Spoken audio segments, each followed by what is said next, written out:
নমস্কার বন্ধুরা, রকমারি রান্নাঘরে তোমাদেরকে স্বাগত। আজকের আমার রেসিপি হলো চিংড়ি মোচার ঘন্ট। চলুন বন্ধুরা, দেখা যাক আজকের আমার রেসিপিটা। চিংড়ি ও মোচার ঘন্ট বানানোর জন্য আমি এখানে নিয়ে নিয়েছি মাঝারি সাইজের চিংড়ি আর খোসাটা ছাড়িয়ে। চিংড়িগুলো আমি ভালো করে ভেজে নেব। আর নিয়ে নিয়েছি মোচাটা আমি কেটে ধুয়ে নিয়েছি। আর আলুগুলো আমি গোল গোল সাইজ করে কেটে নিয়েছি। মোচাটা আমি প্রেসারে দিয়ে একটা সিটি দিয়ে ভাবিয়ে নেব। কড়াইতে আমি তেল দিয়ে দিলাম কালো জিরে দিয়ে একটু গরম হয়ে গেছে। এবার দিয়ে দেব আলুটা আমার রাঙা রাঙা ভাজা হয়ে গেছে, এবার তুলে নেব।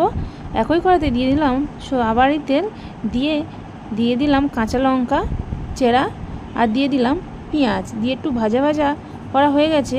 এবার দিয়ে দেব আদা রসুন বাটা দিয়ে আবারও আমি একটু মশলাটাকে কষিয়ে নেব। মশলাটাকে একটু ভালোভাবে কষিয়ে নেওয়া হয়ে গেছে। এবার দিয়ে দেব টমেটো কুচি দিয়ে আবারও মশলাটাকে আমি কষিয়ে নেব, যাতে মশলার গায়ে থেকে তেলটা ছেড়ে যায়। দেখতেই পাচ্ছ। এবার দিয়ে দিলাম জিরে গুঁড়ো, ধনে গুঁড়ো, হলুদ গুঁড়ো, পরিমাণ মতন লবণ দিয়ে আবারও মশলাটাকে কষিয়ে নেব। দেখতেই পাচ্ছ মশলাটাকে তেল ছেড়ে গেছে। এবার দিয়ে দিলাম ভাজা চিংড়িগুলো দিয়ে আবারও কষতে হবে। মশলাটাকে কষিয়ে নিয়ে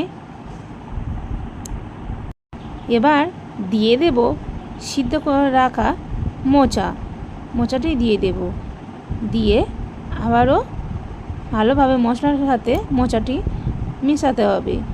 দিয়ে আবারও এরকম নাড়াচাড়া করতে হবে। কিছুক্ষণ এরকম নাড়াচাড়া করার পর এবার মশলার সাথে সব কিছু মিশে গেছে উপকরণগুলি। এবার আমি ঢাকনা দিয়ে ঢেকে দিলাম। কিছুক্ষণ পর ঢাকনা খুলে দেখতেই পাচ্ছ একটু জল উঠেছে। আমি এরকম রসা রাখবো। তোমরা চাইলে জল নাও রাখতে পারো, কোনো অসুবিধা নেই। আর একটু এমনভাবে গ্যাসের উনুনটি হাই করে রেখে নাড়াচাড়া করতে হবে। দেখতেই পাচ্ছ আমার মোচার ঘন্টটা সম্পূর্ণ রেডি হয়ে গেছে। এমন প্রসেসে তোমরা অবশ্যই বাড়িতে ট্রাই করো বন্ধুরা। আর দেখতেই পাচ্ছ মোচার ঘন্টটি কত সুন্দর হয়েছে দেখতেও, আর খেতেও খুব সুন্দর হবে। আর তোমরা এমনভাবে ট্রাই করো বাড়িতে। আর আমার ভিডিওটি ভালো লাগলে বন্ধুরা লাইক অ্যান্ড সাবস্ক্রাইব করে দিও, আর কমেন্ট করতে ভুলো না কিন্তু।